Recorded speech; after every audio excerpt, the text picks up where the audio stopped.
الله الرحمن الرحيم نحمده ونصلي على رسوله الكريم أما بعد أعوذ بالله من الشيطان الرجيم بسم الله الرحمن الرحيم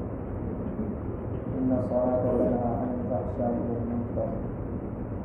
قال النبي صلى الله عليه وسلم بعثت لأتمم مكارم الأخلاق أو كما قال عليه الصلاة والتسليم. محترم بزرگ اور دوستو، مسلمانوں کی پستی اور مسلمانوں کی ترجلی کے جہاں بہت سارے اسباب ہیں، ان میں سے ایک ہے نماز سے غفلت کا برتنا، جو آج مسلمان نیچے سے نیچے گرتا جا رہا ہے۔ اس کی جہاں بہت ساری اور وجہ ہیں، ان میں سے ایک ہے نماز سے غفلت۔ آپ سب میں سے اکثر جانتے ہیں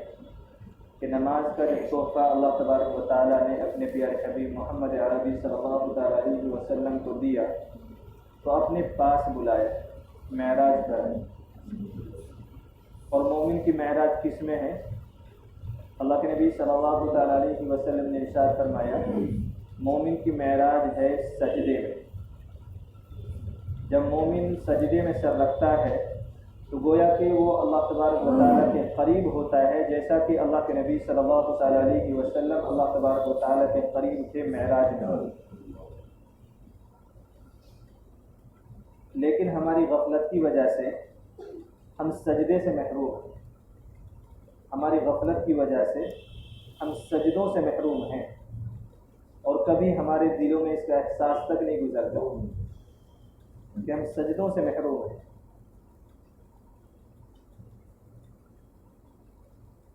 اللہ تبارک و تعالیٰ نے اپنے حبیب محمد عربی صلی اللہ تعالیٰ علیہ وسلم کو اپنے پاس بلایا۔ اس سے پہلے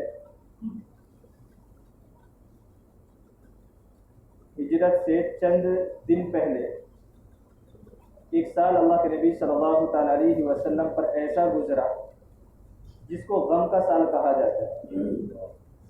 اللہ کے نبی صلی اللہ تعالیٰ علیہ وسلم پر غموں کے گویا کے پہاڑ ٹوٹے ہیں، جس میں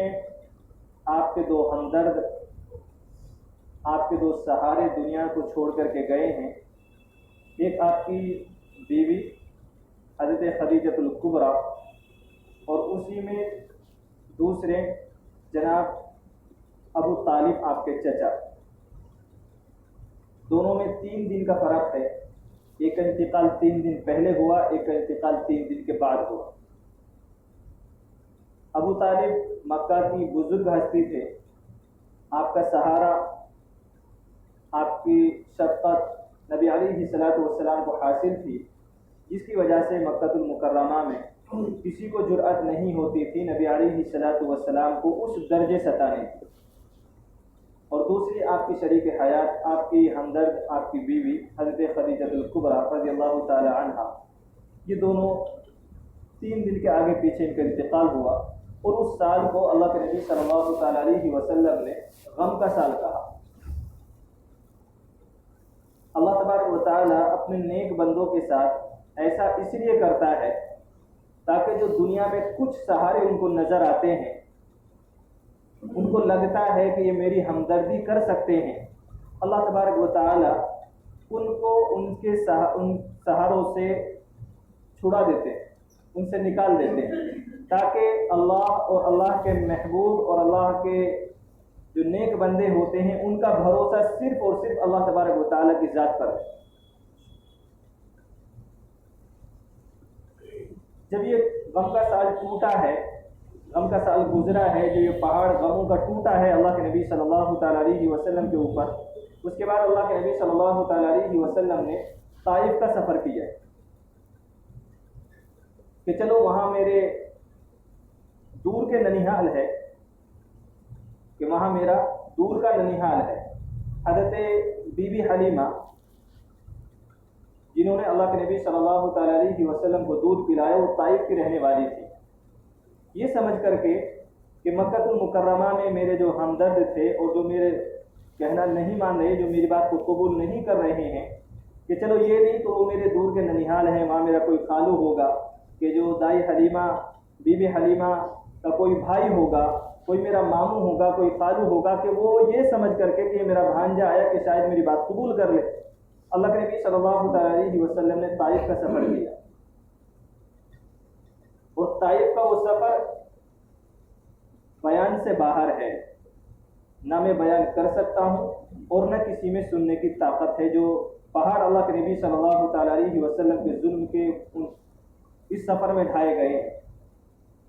مکے والوں نے کبھی بھی اللہ کے نبی صلی اللہ تعالیٰ علیہ وسلم پر اتنے ظلم و ستم نہیں کیے جتنے طائف والوں نے کیے۔ مکہ المکرمہ کے لوگوں نے خود مذاق اڑایا اللہ کے نبی صلی اللہ تعالیٰ علیہ وسلم کو، آپ کو برا بھلا کہا، اور طائف والوں نے نہ کہ صرف خود مذاق اڑاتے بلکہ وہاں کے غنڈے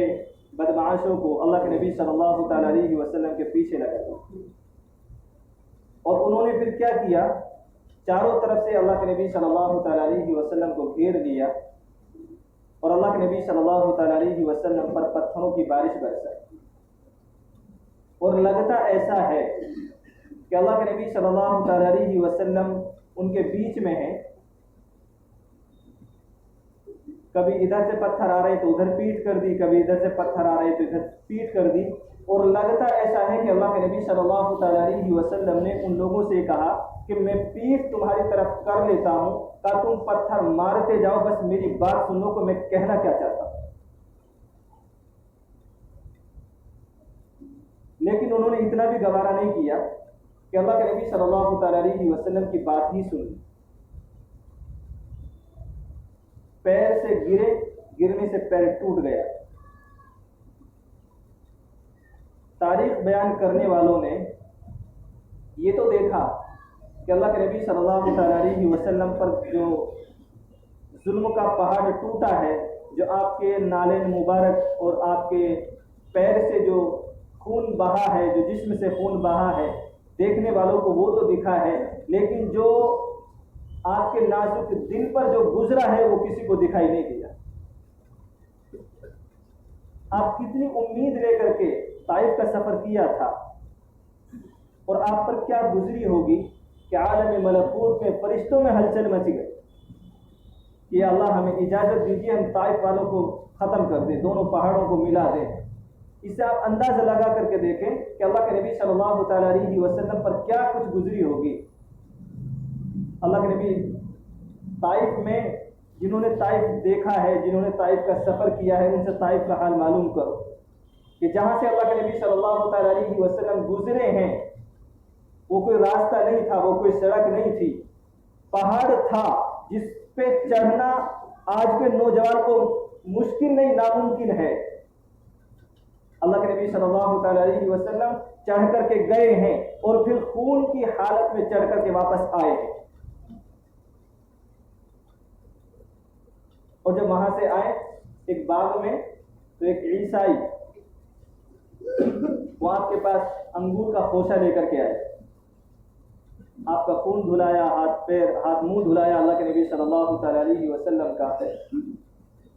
اس کے بعد جب خوشے سے انگور توڑا اللہ کے نبی صلی اللہ تعالیٰ علیہ وسلم نے جب منہ میں رکھا تو پڑھا بسم اللہ الرحمن الرحیم۔ تو اس عیسائی جو باغ کا رکھوالا تھا اس نے کہا کہ آپ کیا کہہ رہے ہو؟ کیا وہی کہہ رہا ہوں جو حضرت عیسیٰ علیہ السلام کہا کرتے؟ کیا وہی کہہ رہا ہوں جو حضرت عیسیٰ علیہ السلام کہہ رہے ہیں؟ اللہ کے نبی صلی اللہ تعالیٰ علیہ وسلم زخموں سے چور ہیں اور وہاں سے واپس آئے، اللہ تبارک و تعالیٰ نے معراج پر اپنے پاس بلا لیا، اپنے نبی کو تسلی دینے کے لیے